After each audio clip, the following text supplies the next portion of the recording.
Hey everybody, welcome back to Das Lab. Today what we're doing is we're going to be taking apart this scrap found treadmill that did run and doesn't run, but we're going to do it and we're going to take it apart and use the motor, the DC drive motor, to replace this AC motor in here. The problem is I can't get this to spin slow enough with the pulley configuration when I want to do things like threading or knurling or parting off and stuff like that. So as good as it is, I love this little lathe. I just need more control over the motor. It's a brushless AC motor, so if it was a universal motor I could use an SCR controller, but I can't. So I'll periodically show different stages of me ripping this treadmill apart. Alrighty. Okay, so I bought this off of Facebook, and the guy wanted $50 for it, and there was videos of it running and everything. And then I went to pick it up, and it had been out in the rain. And he texted me before I went to pick it up saying that it was blowing the GFI every time you plugged it in and tried to run it. And I thought it was just going to be a water issue, but I just took a little peek here, but I'm going to show you that it's pretty dirty in here. So this thing has seen some weather. Okay, good. At least I know it's not seized. I hope that motor's big enough for what I need. But in the end, it cost me $10. So we're going to start pulling this stuff apart and just get out what we need. I think I'll maybe save some of the metal for a couple projects I have for something else later. But for now, I'm going to try to get the guts out of here. Actually, I was just about to throw this on the ground, and look, there's a kind of a wiring diagram of some sort here. There's an encoder, actuator, I think that's for the tilt. That's in there somewhere. The drive motor for the belt. So this little display might come in handy. Right, I got all the power supply or whatever it is and the motor out of there, and I want to get the bed apart.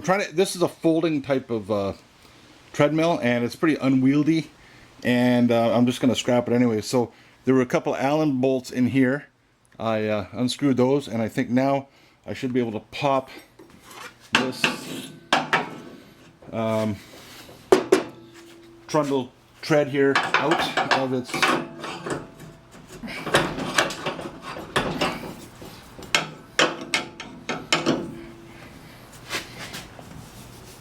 whoop.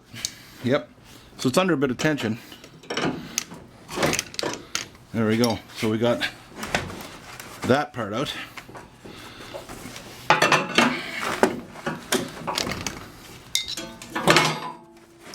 And of course, we end up with a nice roller of some sort that could be used for something. Nothing gets wasted. And then oh, that's wood. Huh. It's like polished wood there. Who knew? Next, I'm going to try to get these separated here. So I don't know if I'm going to have to grind them, or they got some big springs here. I'm going to try to move the springs out and see what happens. And oh,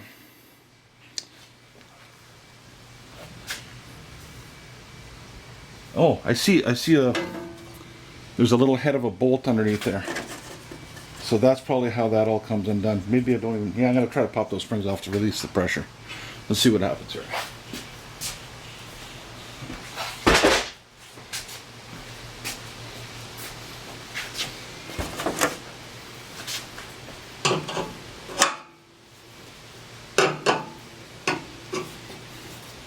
I think I need a different screwdriver.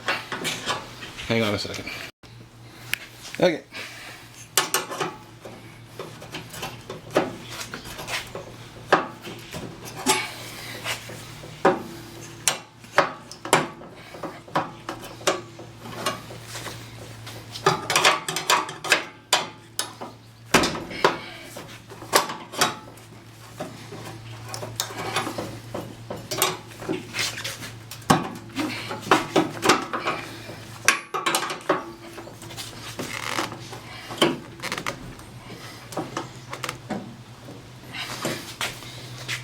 Okay, you know what I think I got to do?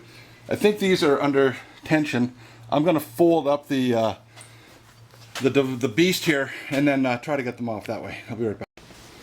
Okay, so it's folded up, and right, springs do look like they've relaxed a bit. All right. Oh yeah.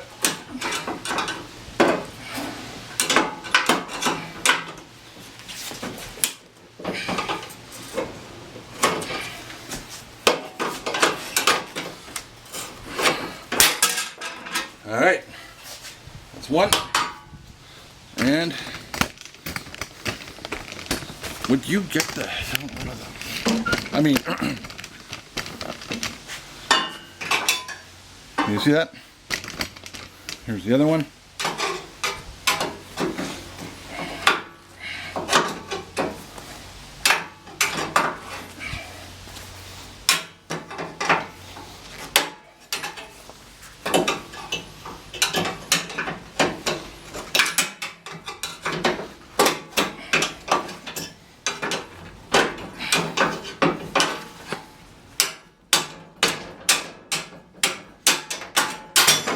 There we go.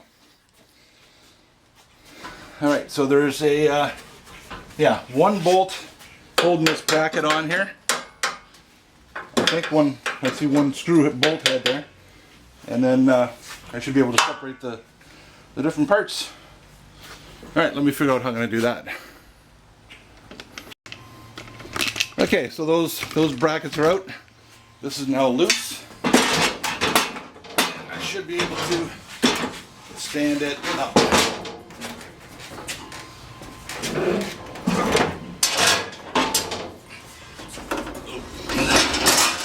There you go. Separated. Keep them separated. Alright, next we got to take this apart and get some of the smart parts out of that. Okay, almost as cool as the DC motor is this inclination area here. That it looks like, I'm not even sure how it works when that goes out. Anyways, really nice feed screw there with an Acme thread on it, and a pretty powerful, I imagine that's an AC motor with a gear reduction in here. And when that goes out, oh, I see. There's a chassis underneath here. I think it manipulates these wheels to articulate it, something like that. Just wondering if I can test that.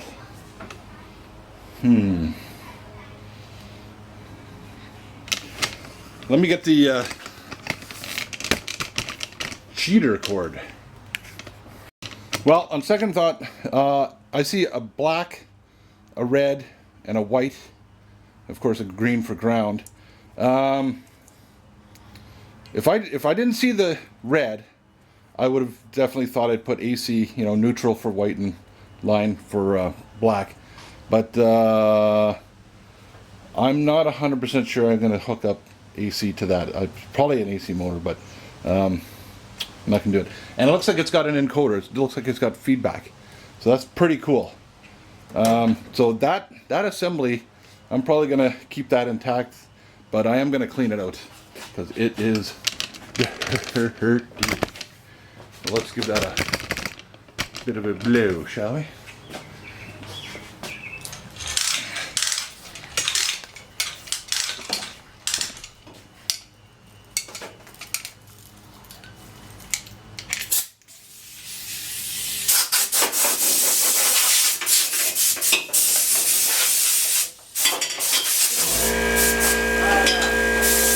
Perfect timing. Okay, I can't resist. It's an AC motor. The black and red must be for forward and reverse, incline up, incline down. So I've got my cheater cord there, and I've got a switched source here. Let's just give it a, yep, neat. So that's going, from my perspective, clockwise. And then if I connect that to, how about I just unplug that? Yeah, that's cool. to the Noir.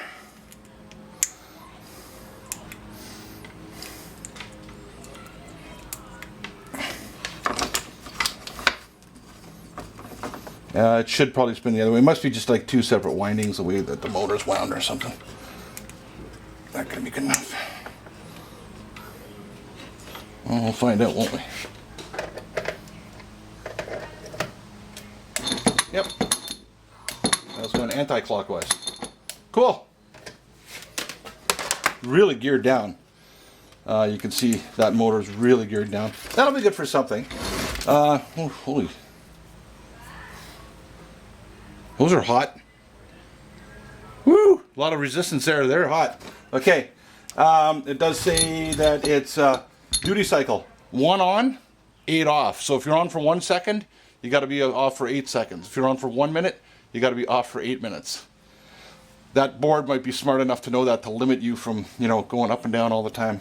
So, and it's a 1/25 horsepower motor. So who knows? That could be used for something somewhere sometime.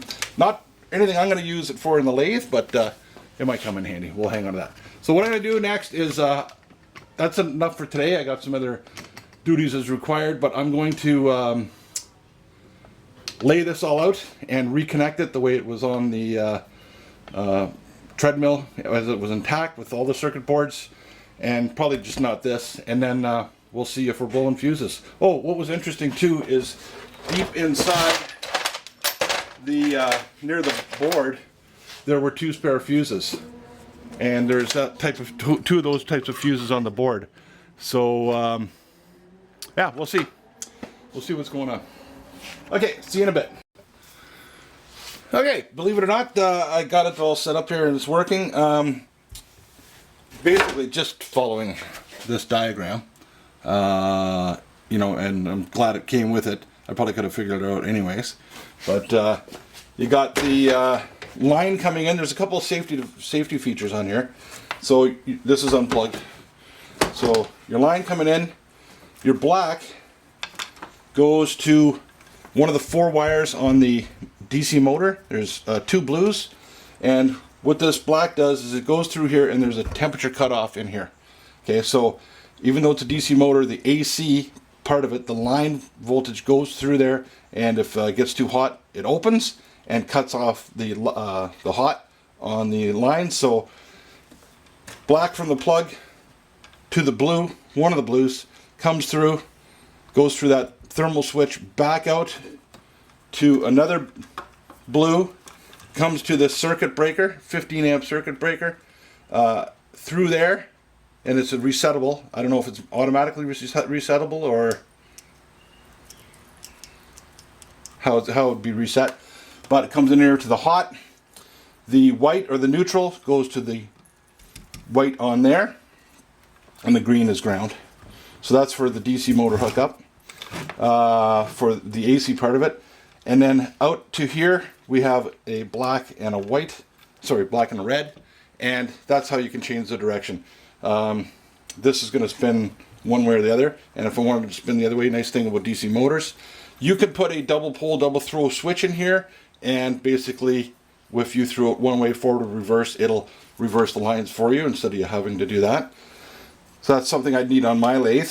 From the other point of view, this is a feedback sensor from the encoder up here. I don't know if it's a optical encoder or grayscale or binary coded decimal, whatever it is. Okay, it's coming into here. There's another one that was for the incline motor. I'm not using that one. And then all the controls go up over to here into this controller.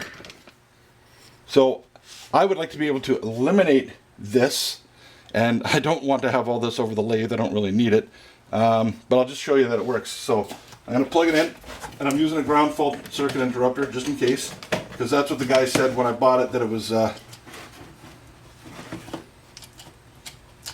going off on ground fault. Okay, so it comes live. There's a, just like on a boat, you know, your dead man switch here. That allows power to come on if you press the power button. power comes up. Okay, if I go start,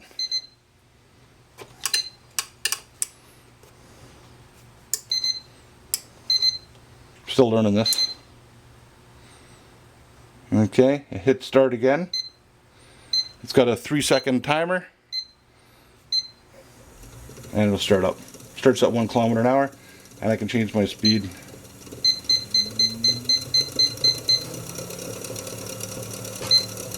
I haven't gone full speed because it's not bolted down, and I imagine it could get going pretty good. So I think that's all I'm going to do for now. I'm going to have to go do some research and try to figure out how I can eliminate all this stuff. I would basically like to have just a potentiometer in here, pot, and I could a slider or a dial, and be able to take whatever's coming out of here, some sort of signal, and find the right pins in there, and then just dial it up so I could get rid of all this other stuff and just have my motor. I don't really need any of the feedback here, time, speed, any of that sort of stuff. So yeah, so I'll do some research to see what I can find out about that.